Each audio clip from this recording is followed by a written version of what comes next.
नमस्कार, SBT news में आपका स्वागत है। पेश है 12 फरवरी रविवार सुबह 6:15 राजस्थान की बड़ी खबरें।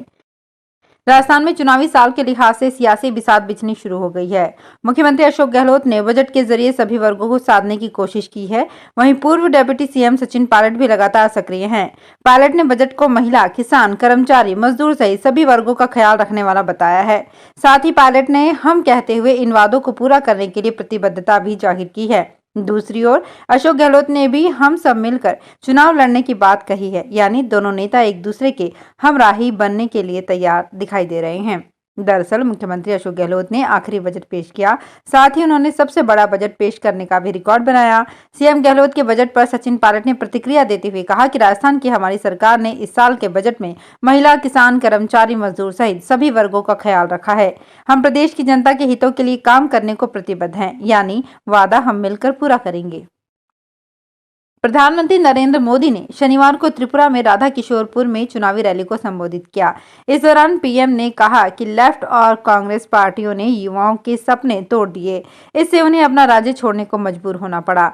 उन्होंने कहा कि राज्य में एक बार फिर भाजपा की सरकार बनेगी और त्रिपुरा में तेजी से विकास होगा।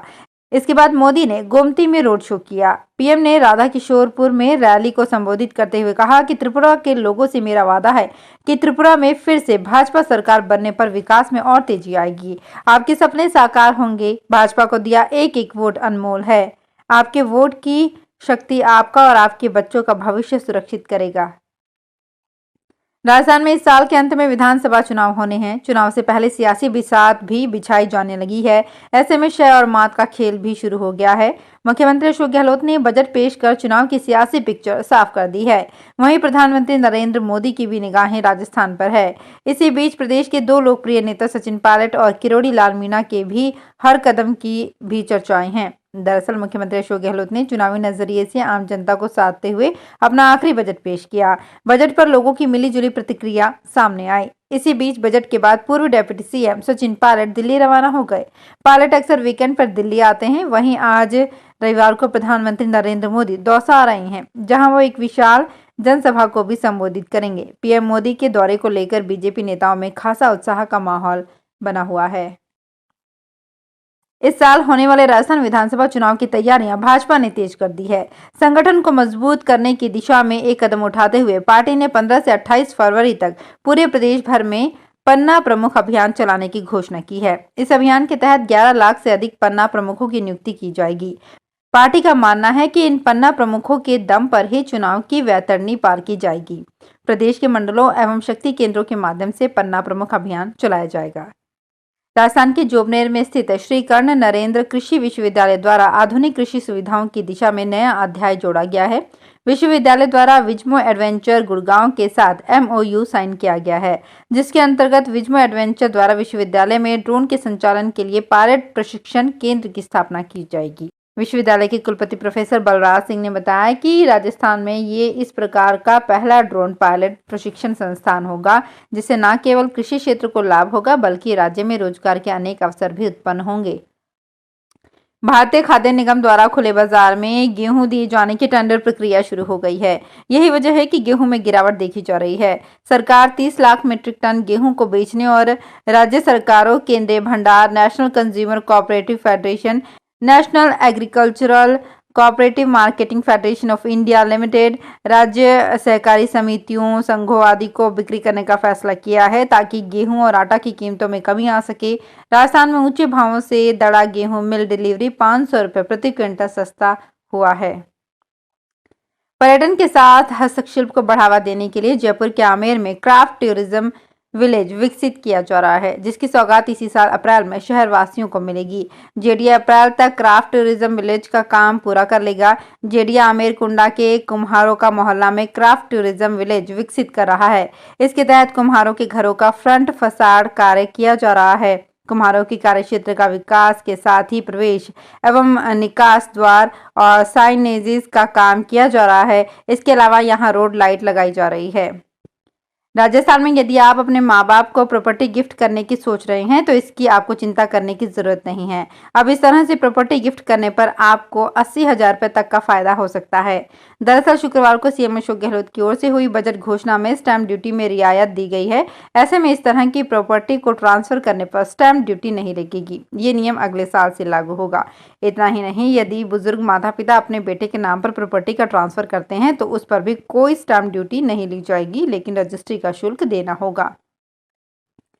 राजस्थान में घर, ऑफिस, औद्योगिक इकाई में सोलर पैनल लगाकर बिजली उत्पादन और खपत करने वाले विद्युत उपभोक्ताओं के अब सालाना 33 करोड़ रुपए बचेंगे। सरकार ने ऐसे उपभोक्ताओं के बिजली बिल में इलेक्ट्रिसिटी ड्यूटी 60 पैसे से घटाकर 40 पैसे प्रति यूनिट कर दी है। नोटिफिकेशन जारी होते ही ये लागू हो जाएगा। अभी राजस्थान में करीब 11 मेगावाट क्षमता के रूफटॉप और कैप्टिव प्लांट लगे हुए हैं। अभी तक सरकार रूफटॉप सोलर को बढ़ावा देने के बजाय उस पर ज्यादा इलेक्ट्रिसिटी ड्यूटी लगाकर हतोत्साहित करने पर तुली थी। इसका लगातार विरोध भी हो रहा था। इसके बाद ही ड्यूटी घटाने की घोषणा की गई है। झालावाड़ जिले में शनिवार को इस वर्ष की प्रथम लोक अदालत का आयोजन किया गया। जिला मुख्यालय पर पारिवारिक न्यायालय की लोक अदालत बेंच के समक्ष पति पत्नी के मध्य विवाद चल मामलों में सुनवाई हुई। बेंच के अध्यक्ष न्यायाधीश ब्रजेश पवार ने समझाइश कर 34 पारिवारिक मामलों में राजीनामा कराया। इस दौरान 5 दंपतियों ने कोर्ट परिसर में ही एक दूसरे को माला पहनाकर साथ रहने पर सहमति जाहिर की। इससे उनके रिश्ते पहले की तरह सामान्य हो गए। इससे पहले न्यायाधीश मोटर वाहन दुर्घटना दावा अधिकरण ब्रजेश पवार ने दीप प्रज्वलित कर इस वर्ष 2023 की प्रथम लोक अदालत का विधिवत उद्घाटन किया। राजस्थान सरकार की ओर से निःशुल्क व रियायती परिवहन की सुविधाएं तो बढ़ाई गई है, लेकिन परिवहन सुविधा देने वाली बसों की संख्या हर साल कम हो रही है। ऐसे में सुविधाओं का लाभ यात्री नहीं उठा पा रहे हैं, क्योंकि बसों की कमी के चलते ना तो वरिष्ठ नागरिक अपनी योजना का लाभ उठा पा रहे हैं और ना ही महिलाएं। भीड़ को तौबा करके उन्हें निजी वाहनों का सहारा लेना पड़ता है। अभी 4-5 फरवरी को सीईटी के पेपर में इसका नजारा देखने को मिला। भरतपुर में 2 दिन में 4 शिफ्टों में हुई परीक्षा में करीब 50,000 परीक्षार्थियों ने परीक्षा दी थी।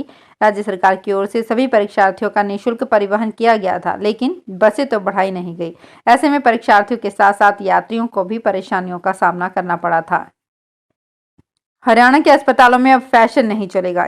यहाँ के डॉक्टर और स्टाफ के लिए ड्रेस कोड लागू कर दिया गया है। स्वास्थ्य विभाग के नए ड्रेस कोड में जीन्स, प्लाजो, ब्लैकलेस टॉप और स्कर्ट जैसी फैशनेबल कपड़े बैन कर दिए गए हैं। वहीं हेयर स्टाइल भी तय किया गया है।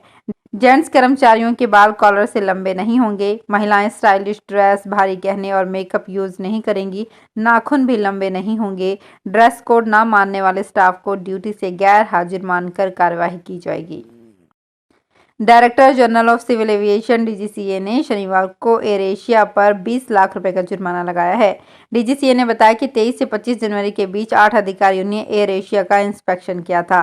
जांच के दौरान पाया कि एयर एशिया के पायलट कुछ जरूरी निर्देशों का पालन नहीं कर रहे थे, क्योंकि उन्हें पायलट प्रोफिशिएंसी टेस्ट के दौरान इन नियमों की जानकारी ही नहीं दी गई थी। एयर एशिया के 8 जांचकर्ताओं पर भी ठीक से ड्यूटी नहीं करने पर 3-3 लाख रुपए का जुर्माना लगाया गया है।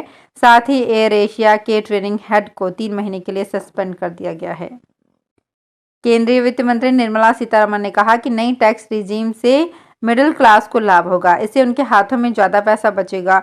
निर्मला सीतारमण ने केंद्रीय बजट 2023-24 के बाद आरबीआई की customary central board of directors meeting में शनिवार को हिस्सा लिया। इस मीटिंग के दौरान सीतारमण ने प्रेस कॉन्फ्रेंस में नई टैक्स रिजीम को लेकर ये बात कही। निर्मला सीतारमण ने कहा कि सरकारी योजनाओं के माध्यम से निवेश करने के लिए व्यक्ति को प्रेरित करना आवश्यक नहीं है, बल्कि उन्हें निवेश के संबंध में व्यक्तिगत निर्णय लेने का अवसर देना चाहिए। वित्तीय वर्ष की समाप्ति नजदीक होने के कारण सभी सरकारी विभागों ने राजस्व वसूली के लिए अभियान शुरू कर दिया है। 12 में जिला परिवहन विभाग ने भी अभियान के तहत 100% राजस्व वसूली के प्रयास शुरू कर दिए हैं। विभाग में कर्मचारियों की कमी के बावजूद भी लक्ष्य के मुकाबले अब तक करीब 61% राजस्व की वसूली कर ली है। विभागीय अधिकारियों ने बताया कि जिला परिवहन विभाग में 2 इंस्पेक्टर, 5 सब इंस्पेक्टर और 4 मंत्रालय कर्मचारियों के पद स्वीकृत हैं, जबकि विभाग में वर्तमान में मात्र 1 इंस्पेक्टर और 3 कर्मचारी ही पदस्थ हैं। इसके बावजूद भी विभाग ने लक्ष्य को करीब 61% तक अर्जित कर बकाया लक्ष्य के लिए जोर लगाया है। तो फिलहाल इस बुलेटिन में इतना ही। फिर हाजिर होंगे कुछ और बड़ी खबरों के साथ।